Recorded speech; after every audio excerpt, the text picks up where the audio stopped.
कल्पना कीजिए एक ऐसे युग की जहां बल ही धर्म बन चुका था और धर्म दब चुका था ताकत के नीचे। ऐसे समय में प्रकट होते हैं भगवान विष्णु के छठे अवतार परशुराम। न सिंहासन पर जन्मा हुआ राजा और ना ही मंदिरों में पूजा जाने वाला संत, बल्कि एक ऐसा योद्धा जो ऋषि भी था। आज हम जानेंगे उस पराक्रमी कथा को जिसने अधर्म की जड़ों को काट फेंका।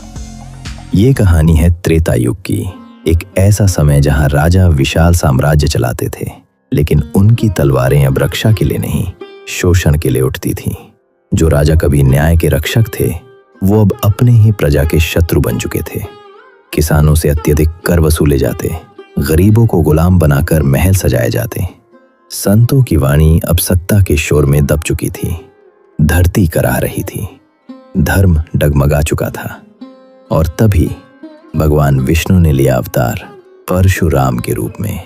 न सिंहासन से बल्कि एक तपोवन से उठे, कुल्हाड़ी हाथ में लिए, आंखों में धर्म की ज्वाला। परशुराम का जन्म हुआ महर्षि जमदग्नि और माता रेणुका के यहाँ।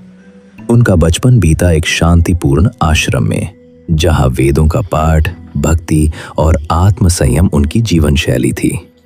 पर वहीं दूर कहीं सत्ता का घमंड पल रहा था।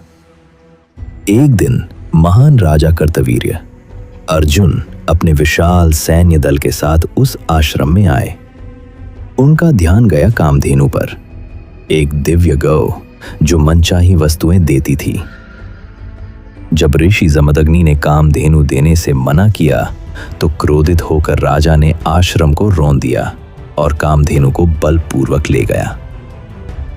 जब परशुराम लौटे, उन्होंने देखा आश्रम ध्वस्त था। मां रो रही थी। एक शांत ज्वाला उनके भीतर जल उठी। ये क्रोध नहीं था, ये धर्म का आह्वान था। उन्होंने उठाई अपनी कुल्हाड़ी, जो स्वयं भगवान शिव का वरदान थी, और चल पड़े अधर्म को समाप्त करने। उन्होंने अकेले राजा अर्जुन की पूरी सेना को धूल चटा दी। कार्तवीर्य अर्जुन का अंत हुआ और कामधेनु लौट आए। पर कहानी यही नहीं रुकी।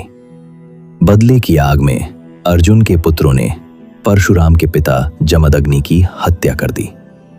परशुराम ने प्रण लिया, अब जब तक पृथ्वी से अन्यायी राजाओं का अंत नहीं होता, मैं विश्राम नहीं लूंगा। उन्होंने 21 बार धरती पर यात्रा की।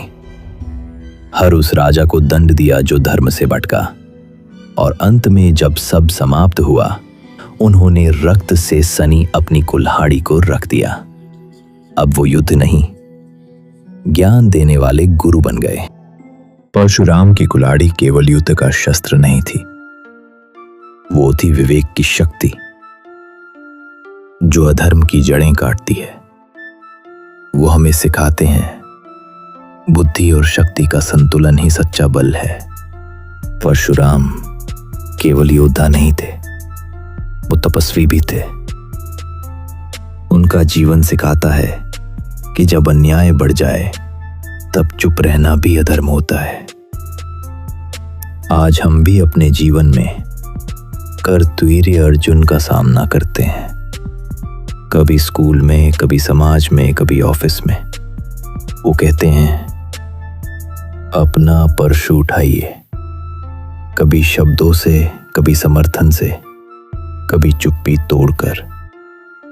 जब अधर्म का अंत हुआ, परशुराम ध्यान में लीन हो गए। उनकी गाथा आज भी हमें सिखाती है, धैर्य रखो पर अन्याय मत सहो। अब आपसे विदा लेते हैं इस कथा के साथ, लेकिन अगली बार हम लेकर आएंगे श्री राम की गाथा, एक ऐसे राजा की जो धर्म और प्रेम का प्रतीक था। तब तक आपके कर्मों में परशुराम की शक्ति हो और हृदय में ऋषियों की शांति।